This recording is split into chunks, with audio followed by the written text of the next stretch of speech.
Di tengah heningnya malam gurun yang luas, sekelompok marinir Amerika beristirahat setelah hari yang panjang di pos terpencil mereka.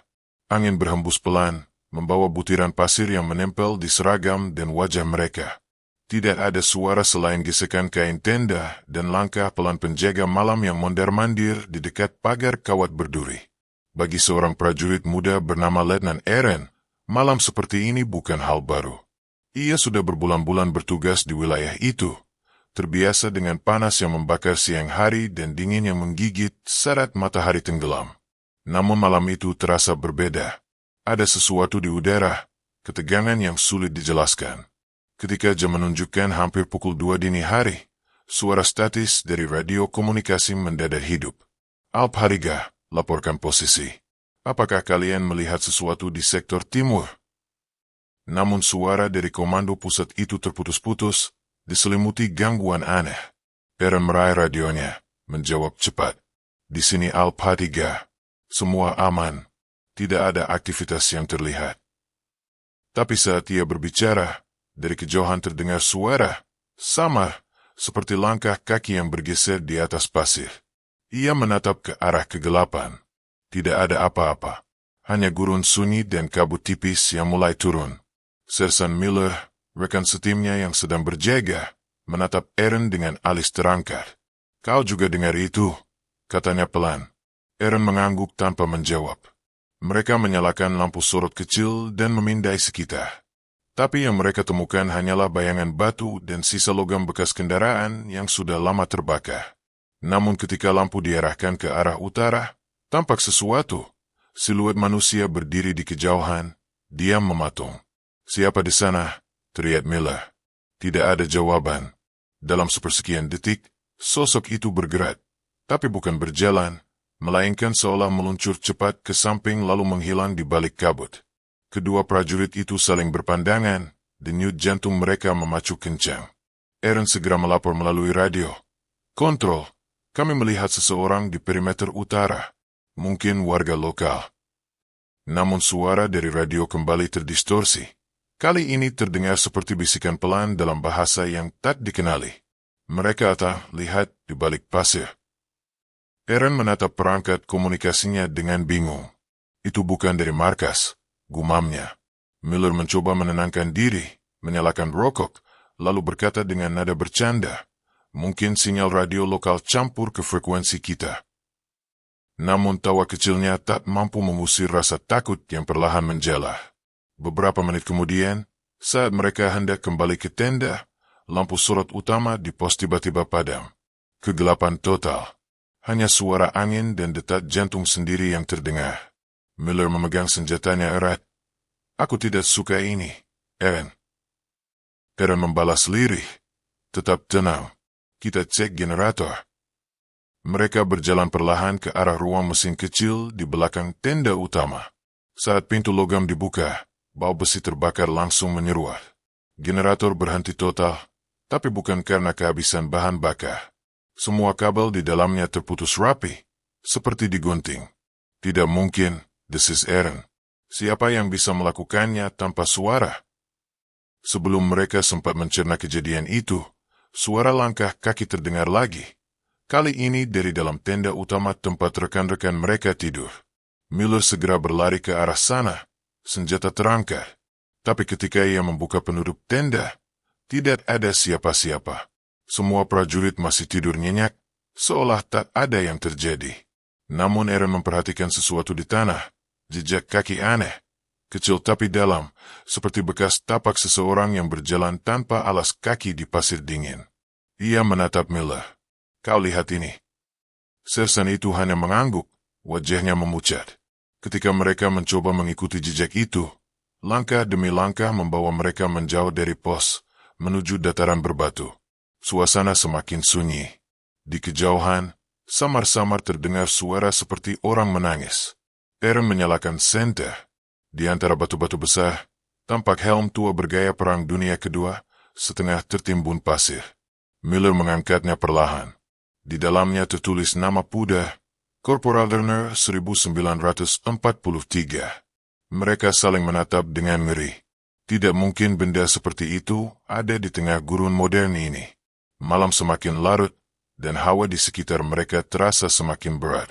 Suara radio kembali hidup, kali ini tanpa mereka sentuh. Suara serak seorang pria terdengar pelan. "Jangan biarkan kami sendirian di sini." Aaron menjatuhkan radionya. Miller menarik napas panjang. "Ini tempat apa sebenarnya?" katanya pelan. Bagian pertama ini menutup dengan suasana tegang dan misterius.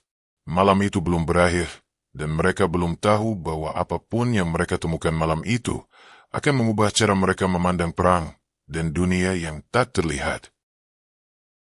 Pagi belum juga datang ketika Aaron dan Miller kembali ke pos.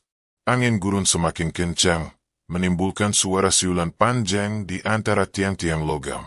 Mereka duduk diam di depan tenda, mencoba mencerna apa yang baru saja terjadi. Tidak ada penjelasan logis, kabel generator yang terpotong rapi, bisikan aneh di radio, dan helm tua dari masa perang yang seharusnya tak mungkin ada di sana. Miller akhirnya memecah keheningan. "Kau tahu, aku pernah dengar cerita tentang tempat seperti ini," katanya pelan sambil menatap ke arah cakrawala. Aaron menoleh. "Cerita apa?" "Dulu, katanya di wilayah ini pernah ada unit yang hilang. Mereka sedang patroli, lalu tidak pernah kembali. Pasukan pencari menemukan pos mereka, tapi semua peralatan rusak, dan jejak mereka berhenti di tengah pasir. Tidak ada tanda pertempuran, tidak ada tubuh, hanya diam." Aaron menggeleng pelan. "Kau pasti bercanda." "Terserah kau mau percaya atau tidak," jawab Miller lirih. Sebelum mereka bisa lanjut berbicara, radio di dalam tenda kembali berbunyi.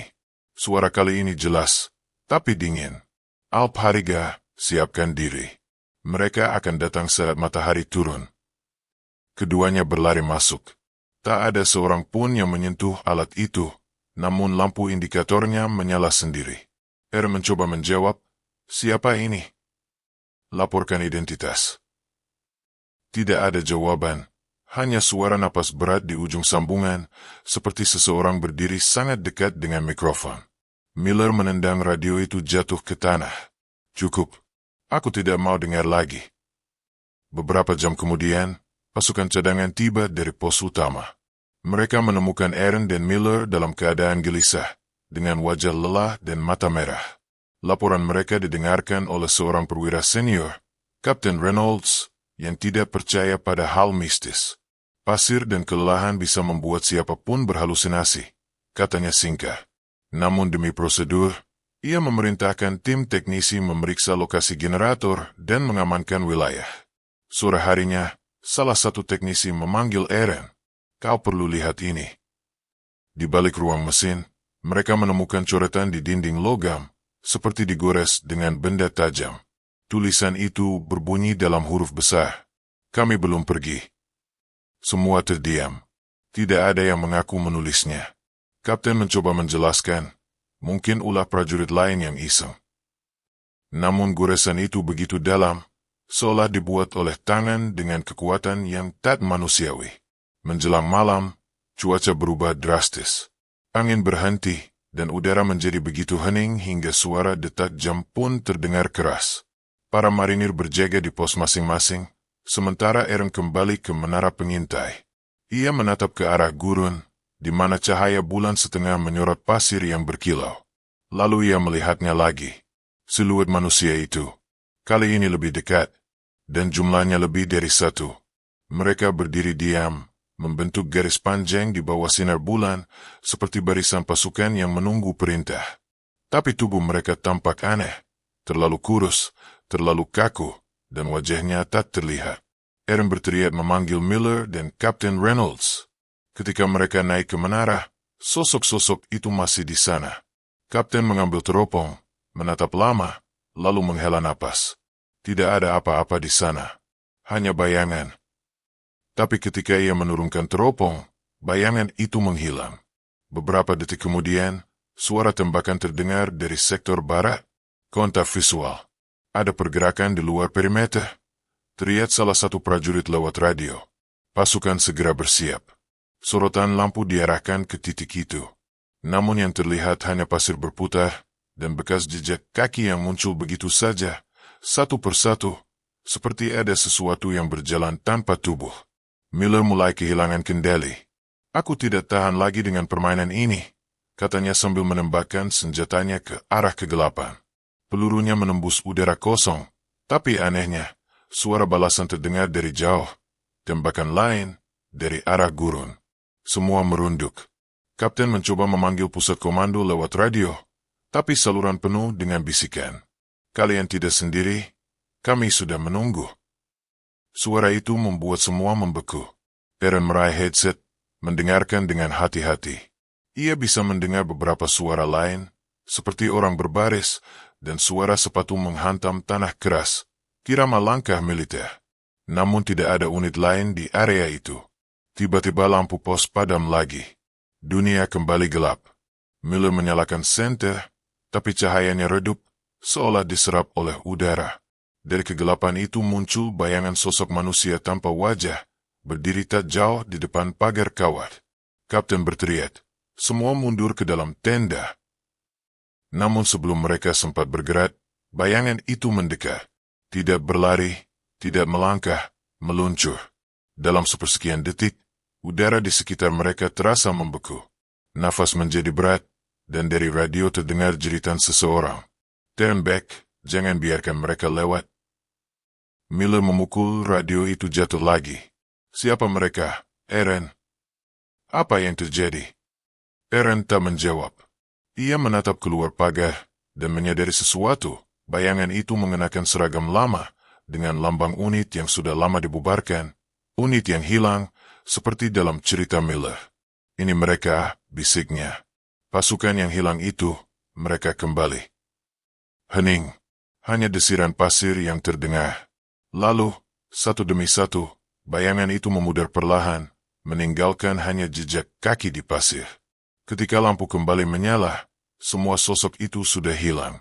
Namun di tengah area pos, di tempat mereka berdiri tadi, kini terdapat plakat logam berkarat, bertuliskan, "In Memory of the Lost Patrol 1943. Kapten terdiam lama, wajahnya pucat. Ia tahu plakat itu tidak pernah ada sebelumnya.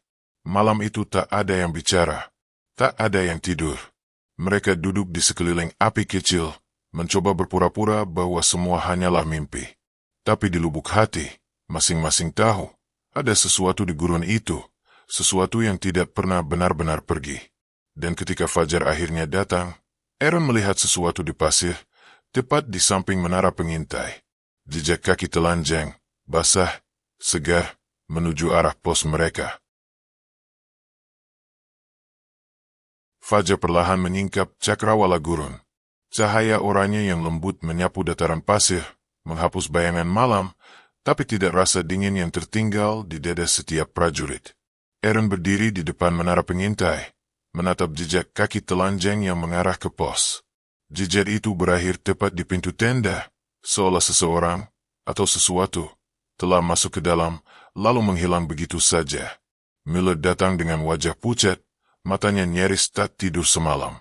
"Aku sudah memeriksa seluruh area. Tidak ada tanda-tanda siapapun," katanya. Aaron hanya mengangguk, tapi jejak ini nyata. Kapten Reynolds bergabung bersama mereka, membawa catatan log operasi. Ia berusaha menjaga ketenangan, tapi suaranya bergetar. "Mulai hari ini, kita evakuasi. Pusat komando sudah menyetujui. Aku tidak mau kehilangan orang hanya karena hal-hal yang tidak bisa dijelaskan." Namun, sebelum mereka sempat berkemas, seorang prajurit muda bernama Haris berlari tergesa dari sektor timur. "Kapten, kalian harus lihat ini." Mereka mengikuti Haris menuju tebing kecil di balik pos. Di sana, di antara bebatuan, terbuka sebuah lorong sempit menuju bawah tanah, seperti gua alami. Angin yang keluar dari dalamnya dingin dan lembab, berbau besi dan tanah tua. Kapten memerintahkan tim kecil untuk memeriksa. Aaron, Miller, dan Haris ikut masuk dengan senter di tangan. Langkah kaki mereka bergema pelan di dinding batu. Beberapa meter ke dalam, mereka menemukan sesuatu yang membuat mereka berhenti serentak. Seragam militer tua, masih lengkap dengan lambang dan nama, tergantung di dinding seperti peninggalan museum. Di bawahnya, Tengkorak manusia berbaris rapi, masing-masing memakai helm dengan ukiran samar bertahun 1943. Miller menatap sekeliling dengan napas memburu. Ini unit yang hilang itu, gumamnya. Aaron mendekat, menyinari lebih jauh ke dalam lorong. Di dinding batu, tampak coretan tangan yang dipenuhi kalimat dalam bahasa Inggris lama. Salah satunya terbaca jelas. Kami tidak bisa kembali. Mereka memanggil kami dari pasir. Kapten memandang tulisan itu lama, wajahnya tegang. Kita keluar dari sini. Sekarang. Namun sebelum mereka sempat berbalik, senter Haris berkedip-kedip, lalu padam total. Kegelapan menelan segalanya. Dalam kegelapan itu, terdengar suara langkah-langkah pelan, banyak, mendekat dari arah dalam gua. Aaron berbisik, "Kapten, ada sesuatu di sana." Kapten mengokang senjata, bersiap. Langkah-langkah itu berhenti, hening. Lalu, dari kegelapan, muncul suara berat seorang pria, terdengar jelas tapi bergema seperti dari masa lalu. "Kami masih di sini, kami belum pulang." Senter kembali menyala dengan sendirinya, dan di hadapan mereka, berdiri barisan prajurit tua, seragam mereka sobek dan berdebu, wajah mereka pucat seperti debu gurun. Tapi mata mereka kosong, memantulkan cahaya dingin. Miller berteriak, menembakkan senjatanya. Pelurunya menembus udara, tak menyentuh apapun. Salah satu dari sosok itu menatap Aaron, kemudian perlahan mengangkat tangan, menunjukkan medali logam berkarat. Di medali itu terukir, "For Valor, Operation Sun Gate, 1943. Aaron gemetar. Ia baru sadar, nama operasinya sama dengan nama kode lokasi pos mereka saat ini. Seolah mereka berada di tempat yang sama, tapi dalam dua waktu yang berbeda. Kapten mencoba mundur, tapi lorong mulai bergetar. Dinding runtuh sebagian. Dari celah batu, keluar asap tipis berwarna abu-abu, membentuk siluet wajah-wajah para prajurit hilang itu. Mereka berbisik bersamaan, "Jangan biarkan sejarah melupakan kami." Suara itu bergema lama, sampai semua lampu padam lagi. Ketika mereka akhirnya keluar dari gua, matahari sudah tinggi. Namun sesuatu telah berubah. Gurun terasa lebih tenang, dan angin tak lagi membawa suara bisikan. Kapten memerintahkan pengosongan area dalam waktu 1 jam. Semua peralatan ditinggalkan. Hanya Aaron yang diam, masih memegang medali tua yang entah bagaimana kini ada di tangannya. Saat helikopter datang menjemput, ia menatap ke arah gua sekali lagi. Di kejauhan, ia bisa melihat siluet samar para prajurit itu berdiri di bukit pasir, memberi hormat perlahan sebelum lenyap di sapu cahaya. Beberapa minggu kemudian, di markas utama, laporan resmi tentang kejadian di pos gurun itu hanya menyebutkan satu kalimat singkat. Gangguan komunikasi dan kondisi cuaca ekstrim menyebabkan evakuasi dini.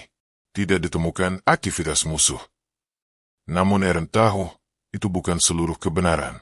Malam itu, ia duduk sendirian di barak, memandangi medali tua di tangannya. Saat ia membaliknya, di belakang medali itu tertulis sesuatu yang baru, padahal permukaannya sudah karat. "Terima kasih, Letnan. Sekarang kami bisa pulang." Lampu barat bergetar pelan, lalu padam. Di udara, samar terdengar suara langkah kaki yang berbaris menjauh, semakin jauh, hingga akhirnya hilang bersama hembusan angin gurun. Penutup Narration Stele. Beberapa kisah perang tidak pernah tercatat dalam buku sejarah. Ada pertempuran yang tidak melibatkan peluru, tapi jiwa. Pertempuran antara yang hidup dan yang tak bisa pergi. Di gurun yang sunyi itu, waktu berhenti, dan suara masa lalu masih bergema, mengingatkan bahwa tidak semua prajurit pulang dari perang.